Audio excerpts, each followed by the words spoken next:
안녕하십니까. 해월TV 정상호입니다. 안녕이란 말이 새삼 크게 들리는 요즘입니다. 건강하시기 바랍니다. 고려와 세계제국 몽골과의 관계에서 고려의 대몽항쟁은 많이 알려져 있습니다. 부끄러운 역사를 치유하고 국난 극복의 정신을 높이려는 노력이겠지요. 그러나 두 나라 왕실이 서로 통혼한 내용은 잘 알려져 있지 않는 것 같습니다. 보다 균형 있게 역사를 볼 필요가 있지 않나 생각됩니다. 그래야 우리가 미처 몰랐던 새로운 표정의 역사를 읽어내서 유용한 교훈을 얻을 수 있기 때문이죠. 고려-몽골 전쟁은 두 명의 왕이 28년 동안 치렀습니다. 반면 서로 사돈의 나라로 지냈던 기간은 7명의 왕의 91년이었으니까 훨씬 더 길었죠. 무려 1세기 동안 고려와 몽골이 서로 얽혀 살았던 것입니다. 고려 27대 충수광은 아버지 충선왕으로부터 20세에 왕위를 물려받습니다. 그러나 사실상 바지사장이었죠. 충선왕이 인사권과 재정권을 틀어주고 원격 조정했거든요. 과거 신하들이 세자인 첫 아들을 왕으로 추대하려 하자 아들을 죽여버린 냉혹한 충선왕이 권력을 놓지 않으려 했던 것이죠. 그렇게 원나라에 계속 머물러 있던 충선왕이 7년 후 티베트로 유배를 갑니다. 충수광으로서는 자기 정치를 할 수 있는 기회를 맞이한 것이죠. 이럴 때 생각나는 낱말이 있습니다. 새로운 시대. 과연 충수광의 새 시대가 열렸을까요? 열리긴 열렸는데 아주 황당하고 중대한 국면이 펼쳐집니다. 에이 알려좀 주쇼. 역사 알려좀 주쇼. 해올 충수광은 즉위 3년째 쿠빌라이 칸이 증손녀인 일인지발 공주 훗날 복국장 공주로 추서되죠. 와 결혼합니다. 할아버지와 아버지는 몽골 공주와 결혼하고 왕이 됐지만 충수광은 왕으로서 결혼한 것이 다르지요. 혼사는 충선왕이 주선한 것이었습니다. 석 달이 지나 충수광과 공주가 고려에 도착합니다. 그러나 기다리고 있는 것은 알콩달콩한 신혼살이가 아니었습니다. 충수광에겐 이미 결혼한 아내 덕비, 훗날 명덕태우조가 있었습니다. 덕비는 익성군 홍규의 딸로 언니가 충선왕의 후비였으니까 부자가 서로 동서지간이 된 셈이죠. 덕비는 공주가 오자 궁에서 쫓겨나 정안군이 집으로 옮깁니다. 그런데 이상한 것은 충수광 부부도 궁에서 나와 정안군이 집으로 옮겨갑니다. 물론 덕비는 정안군이 이웃집에 숨기지요. 충수광이 공주 몰래 덕비와 정을 자주 나누기 위한 속셈이었죠. 이러니 충수광의 부부관계가 좋았겠습니까? 불화 소식이 원에 알려져 장모인 편비가 고려로 옵니다. 딸과 사위 불화설을 직접 확인하기 위해서였죠. 편비는 석 달간 머무른 뒤 돌아가고 충수광은 장모를 성대하게 환송합니다. 그런데 5달 후 공주가 갑자기 죽지요. 충수광은 원래 공주가 병으로 죽었다고 알리고 기다렸다는 듯이 덕비 처소로 거처를 옮깁니다. 여기까지가 공주의 죽음에 관한 팩트죠. 원나라는 일단 장인인 영왕과 황태우가 사람을 보내 조문합니다. 그리고 2년 후 충수광을 원나라로 소환하고 조사관을 보내 사인을 집중 조사하지요. 조사관은 공주의 궁녀와 요리사 한만복을 가두고 공주가 죽은 이유를 캐묻습니다. 그러자 요리사는 공주가 왕에게 맞아 죽었다고 진술합니다. 지난해 8월 왕이 덕비와 동침하는 것을 공주가 질투하다가 왕에게 구타를 당하여 코피가 났습니다. 또 9월에는 왕이 묘론사에 갔다가 때렸는데 어신부계 등이 구하였습니다. 말하자면 공주가 맞아 죽는 것을 직접 본 것은 아니나 정황 증거가 그렇다는 것이었죠. 충수광은 사람을 시켜 원에 묵으라고 변명했지만 소용없었습니다. 평소 정사를 게을리하고 사냥과 주색을 즐기며 툭하면 백성들을 구타했었거든요. 결국 충수광은 국왕의 인신을 빼앗기고 고려로 돌아오지 못합니다. 폐위는 아니지만 권한이 정지된 것이죠. 이렇게 되자 고려는 국왕 고리 상태가 됩니다.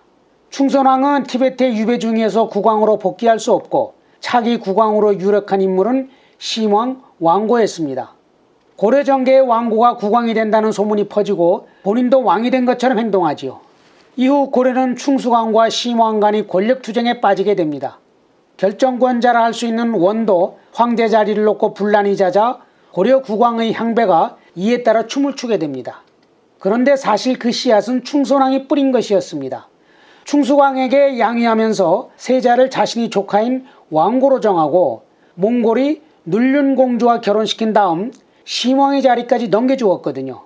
충선왕의 셈법은 자신을 정점으로 아들과 조카를 서로 견제시켜 권력을 지키려는 생각이었지만 고려 분란이 근원이 되었던 것입니다. 당연히 충선왕 충수광의 부자관계도 좋지 않았습니다. 충수광은 공주와 결혼해 몽골의 후원 세력이 생기자 사정기관인 찰리 변이도감을 설치합니다. 명분은 백성의 고통을 살펴 상벌을 엄중히 시행하겠다는 것이었는데 사실은 충선왕의 신하들을 숙청하기 위한 것이었죠. 그러나 다음 달 충선왕의 명령으로 폐지됩니다. 그러자 그 다음 달 충수광이 입궐할 때 백성들이 수레를 막아세우고 찰리 변이도감 설치를 요구하며 시위를 벌이죠. 충수광은 이를 핑계로 다시 설치합니다. 그렇다고 물러날 충선왕이 아니죠. 다시 몇 달 후 명을 내려 폐지합니다. 그런데 충선왕의 유배를 가자 충수광이 찰리 변이도감을 즉시 설치하지요. 과거 충선왕은 아버지 충렬왕과 대립했고 왕위에 있다가 원나라에 소환되었습니다. 묘하게도 충수광도 아버지 충선왕과 판박이입니다. 자식은 부모의 말을 따르는 것이 아니라 행동과 그 인생을 보고 닮는 모양입니다. 심왕을 고려 국왕에 추대하는 세력은 원에 머물던 고려 중신들이었습니다. 그러나 고려 조정은 대부분 반대합니다. 그러자 이른바 입성 책동이 일어나지요. 심왕을 받드는 무리들이 중심이 되어 고려에 성을 설치해 입성이죠. 원나라의 땅으로 삼자는 안을 원나라에 제안한 것입니다.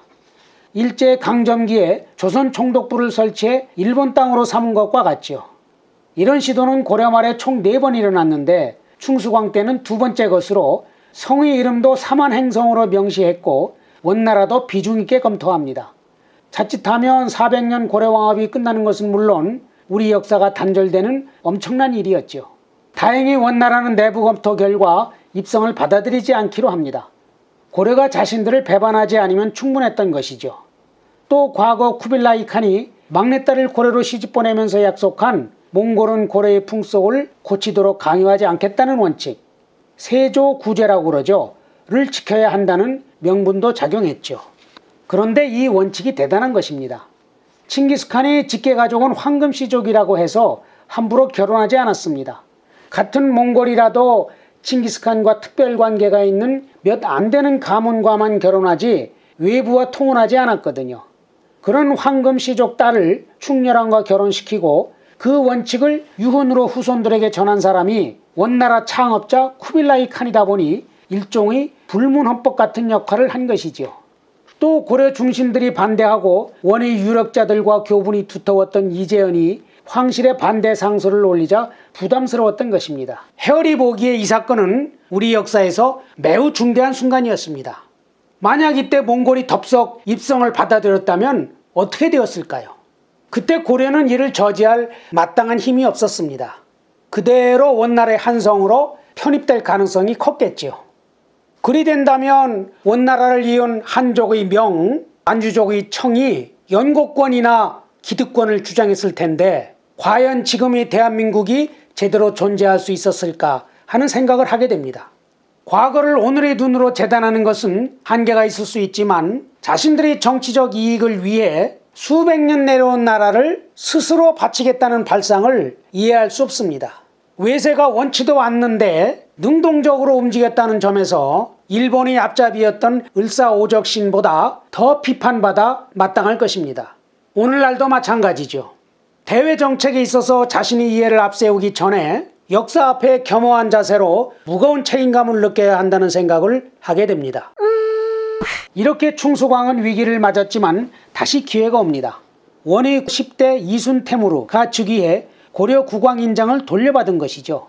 그러나 그는 곧 귀국하지 않고 원에 더 머물면서 쿠빌라이의 증손자인 위왕 아무케이 딸 금동공주와 결혼합니다. 몽골의 새 후원 세력을 만들려는 의도였는데 공주가 17살, 충수광이 31살이었죠. 둘의 결혼은 공주의 아버지인 아무케와 충수광의 특별한 인연 때문이었습니다. 아무케가 대청도에서 7년간 유배 생활을 했는데 그때 충수광이 관사를 제공하고 후대했던 것이죠. 어려울 때 도움은 평생 잊지 못하잖아요. 원으로 복귀한 아무케가 자신의 딸을 내준 것이죠. 참고로 대청도는 원나라 황족들의 단골 유배지였습니다. 훗날 원의 마지막 황제인 해종, 기황후의 남편이죠. 이된 토곤 테무르 태자도 여기서 유배 생활을 했었죠. 충수광은 금동공주와 함께 고려에 돌아와 석 달 후 용산으로 옮겨갑니다. 공주의 출산을 위해서였죠. 그러나 공주가 아기를 낳고 2달 만에 용산의 행궁에서 사망합니다. 공주가 죽자 익명의 투서가 나붙습니다. 충수광이 총애하는 사람들이 왕을 유인해 습기 찬 용산 바닷가 땅에 머물게 하는 바람에 공주가 출산 후 병을 얻어 죽었다는 것입니다. 어찌되었던 충수광은 결혼한 몽골 공주 둘이 차례로 죽자 얼마나 난감했겠습니까? 원나라 사신이 오면 겁을 먹고 만나지 않았다고 합니다. 그러나 그때 원은 고려에 신경 쓸 여유가 없었습니다. 황희를 둘러싸고 내란이 일어나는 상황이었거든요. 그러다가 13대 툭테무르, 문종이죠. 이 즉위해 충수광의 국세를 회수해 원에 있던 16살의 세자 왕정에게 건넵니다. 28대 충해왕이죠. 충해왕은 고려 여인 덕비의 아들이었지만 몽골의 금동공주가 낳은 용산 원자를 제치고 왕이 되었습니다. 문종을 추대한 승상 엘테무르의 지지 때문이었습니다. 충해왕이 14살에 원나라에 갔을 때 엘테무르가 매우 아꼈던 것이었죠. 그러나 그가 사망하자 충해왕은 원의 뜻에 따라 다시 아버지 충수광에게 왕위를 내줘야 했습니다. 충해왕의 행실이 나빠 아버지로부터 더 배워야 한다는 것이었죠. 우여곡절 끝에 충수광이 다시 고려로 돌아왔는데 놀라운 것은 이번에도 혼자가 아니었습니다.